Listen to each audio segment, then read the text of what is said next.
এটাতে বলি প্রথমেই আমার পক্ষ থেকে আমি পিপল স্টেশন ক্লাবের আমি নিজে সম্পাদক।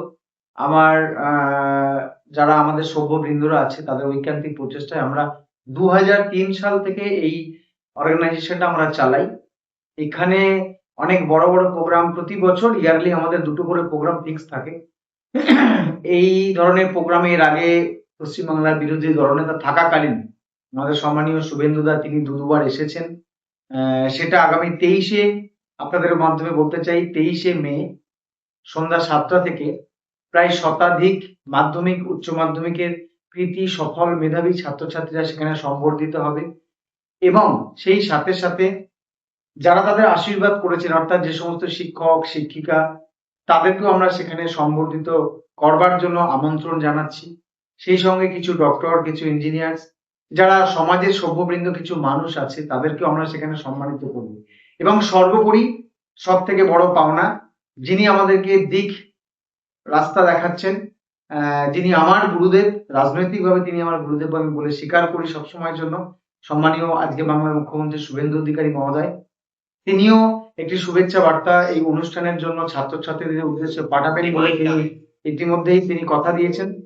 আর সেই সাথে সাথে আপনাদের বলি আমাদের সকলের প্রিয় বিধায়ক সম্মানীয় দেবাশিস ধর মহোদয়, আমরা তাকে সামনে রেখে একটা গ্রেট অনার, এই সোনারপুর উত্তর বিধানসভা স্বাধীন হয়েছে বলা যায়, একেবারে একটা জগদ্দল পাথর উৎপাটিত হয়েছে এবং তৃণমূল কংগ্রেসের যত তোলামূল আদায় করা যে সমস্ত নেতারা তারা এখান থেকে উৎখাত হয়েছে, সেই যিনি করতে সক্ষম হয়েছেন এটা বিধায়ককেও বলেছিলাম, যার নিজস্ব ক্যারিসমা কিছু ছিল, তিনি হচ্ছেন আমাদের সকলের প্রিয় সোনারপুর উত্তর বিধানসভার আমাদের পথপ্রদর্শক বলতে পারি আমরা, আমাদের সকলের প্রিয় প্রাক্তন আইপিএস স্যার দেবাশিস বাবু, দেবাশিস ধর মহোদয়। তাকে একটা এলাকার মানুষ একটা গ্রেট অনার দেবেন সেই মঞ্চেতেই এবং তার সঙ্গে আরো কিছু বিধায়কদের সঙ্গে আমাদের কথা হয়েছে, যেমন যাদবপুরের বিধায়ক আমাদের প্রিয় দিদি সর্বরী মুখোপাধ্যায়ের সঙ্গে কথা হয়েছে। আমরা ডক্টর স্বপন দাশগুপ্ত যিনি আগামী দিনে নিশ্চিতভাবে পশ্চিমবাংলার একটা বিরাট অংশের দায়িত্ব নিয়ে বাংলার মানুষকে এগিয়ে দেবেন, তার সঙ্গে কথা হয়েছে। লড়াকু নেতা আমাদের প্রিয় দাদা সজল দাস, সজল ঘোষ, তিনিও তার সঙ্গে কথা হয়েছে, তিনিও আসার জন্য কথা বলেছেন, কথা দিয়েছেন। এছাড়াও অনেক ব্যক্তিত্বরা থাকবেন।